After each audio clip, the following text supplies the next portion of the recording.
मुझे बताओ, भगवान कृष्ण के जीवन को आप देखेंगे, एक विशेष मिसाल आपको देना चाहता हूं। भगवान श्री कृष्ण ने अपने जीवन में कोई भी दूषित कार्य नहीं किया। दूसरी बात, आप महाभारत को पढ़िएगा, आपको पता चलेगा रुक्मणी जी की शादी किसके साथ होने वाली थी। रुक्मणी जी की शादी होने वाली थी शिशुपाल के साथ में। वही शिशुपाल जो भगवान कृष्ण को गालियां देता है, धन्यवाद, वही शिशुपाल जो भगवान कृष्ण को गाली देता है, उस शिशुपाल के साथ में रुक्मणी जी की शादी होने वाली थी। लेकिन रुक्मणी जी उनको पसंद नहीं करती थी। रुक्मणी जी का विवाह भगवान कृष्ण के साथ में हुआ। इसीलिए शिशुपाल की आंखों में कृष्ण खटकते थे, क्योंकि शिशुपाल भी चाहता था कि रुक्मणी बहुत रूपवती कन्या है, बहुत विदुषी कन्या है, इसका विवाह मेरे साथ होना चाहिए। लेकिन ऐसा नहीं हो पाया, इसलिए शिशुपाल कृष्ण का दुश्मन बन गया।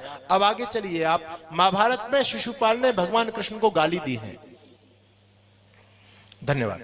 महाभारत में शिशुपाल ने कृष्ण को गाली दी है और बहुत सारा दोषण भगवान कृष्ण पर किया है। उसको ग्वाला कहा गया और भी बहुत सारी चीज कही गई। लेकिन मुझे बताओ, अगर कोई व्यक्ति कैरेक्टरलेस होता है, चरित्रहीन होता है, सबसे बड़ा दुर्गुण यही होता है और सबसे पहले यही गाली दी जाती है। मैं पूछना चाहता हूं, क्या महाभारत में शिशुपाल ने भगवान कृष्ण को चरित्र के बारे में कुछ कहा कि तू दूसरों की स्त्रियों के साथ रहता है, तू उनके साथ में राज करता है, तू कुब्जा के साथ देखा गया, तू गंगा के साथ देखा गया, तू बिरजा के साथ देखा गया? कुछ कहा क्या?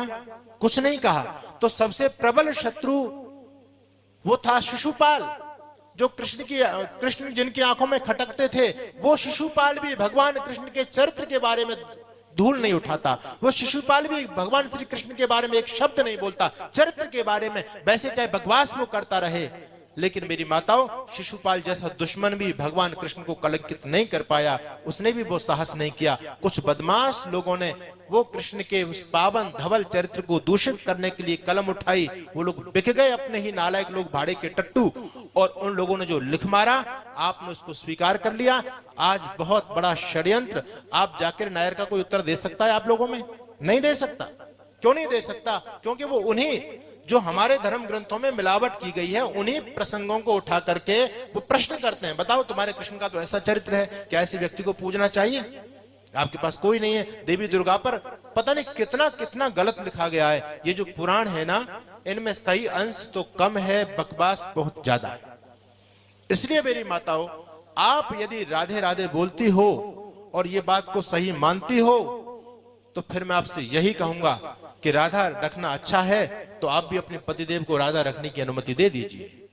और यदि ये बात गलत है, तो इस आज से संकल्प कीजिए कि हम भगवान कृष्ण के जीवन को दूषित नहीं होने देंगे।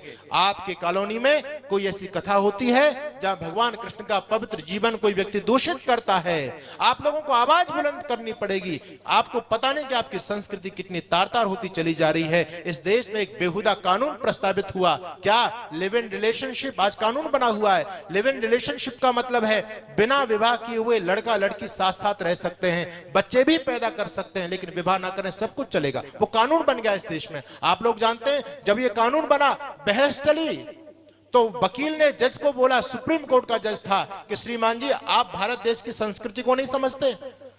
धन्यवाद। आप भारत देश की संस्कृति को नहीं समझते। आप कैसा कानून हमारी धरती पर थोपना चाहते हैं? हमारे यहाँ की संस्कृति तो कन्या को मां के रूप। तुम जिस भारतीय संस्कृति की दुहाई दे रहे हो ना, मैं तो ये कहता हूं कि पहले तुम भारतीय संस्कृति को पढ़ लो।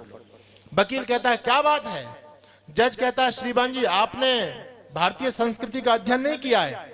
अगर आपने भारतीय संस्कृति का अध्ययन किया होता तो मेरे से प्रश्न नहीं करते। मैं पूछना चाहता हूं, क्या राधा के साथ में कृष्ण का विवाह हुआ था? बोले नहीं। राधा कौन थी? बोले कृष्ण की लवर थी। वो सुप्रीम कोर्ट का जज कहता है, राधा कृष्ण की लवर थी। बिना विवाह किए हुए एक दूसरी स्त्री जब दूसरे पुरुष के साथ रहती है, ये तो तुम्हारे भगवानों का काम है। तो आज मैं इस देश में कानून बनाना चाहता हूं, तो तुमको दिक्कत क्यों हो रही है? और उसकी बात में वास्तव में दम था। इसलिए मेरा निवेदन है, कृष्ण ऐसे नहीं थे। कृष्ण आप्त पुरुष थे, योगी थे। उन्होंने जीवन भर कोई भी निंदित कार्य नहीं किया। उन्होंने जीवन में एक ही विवाह किया था। 16,108 रानी उनकी नहीं थी। मेरी माताओं, सब कुछ बकवास है, सब कुछ झूठ है। अरे 16,108 रानी? मेरे को तो लोग मिलते हैं, कहते हैं, स्वामी जी तुम बहुत अच्छे हो। मैंने कहा क्यों? बोले तुम इस झंझट से बच गए। लोगों पर एक का मतलब निर्वाहन नहीं हो रहा। वो कहते एक से परेशान है, बोले जी स्वामी जी आप अच्छे हैं, मैं मतलब उसमें नहीं ले रहा, आप मेरी बात को अन्यथा मत लेना, मैं सम्मान करता हूं मातृशक्ति का, लेकिन मैं कहना चाहता हूं जिस व्यक्ति की इतनी सारी स्त्रियां, क्या कृष्ण इसी काम के लिए धरती पर आए थे? यही काम करना था क्या कृष्ण को? ये सब कुछ बकवास है। कृष्ण का जीवन अति पावन है, अति पवित्र है। उन्होंने अपने जीवन में माता रुक्मिणी के साथ में विवाह किया, केवल एक ही विवाह हुआ, उनका एक ही पुत्र था प्रद्युम्न। जब विवाह हो गया, देखो ये कृष्ण का जीवन है, जब विवाह हो गया तो माता रुक्मिणी ने बहुत लंबे समय के बाद भगवान कृष्ण से यह इच्छा प्रकट की कि प्रभु विवाह तो हो गया और गृहस्थ तभी सार्थक होता जब कोई संतान हो।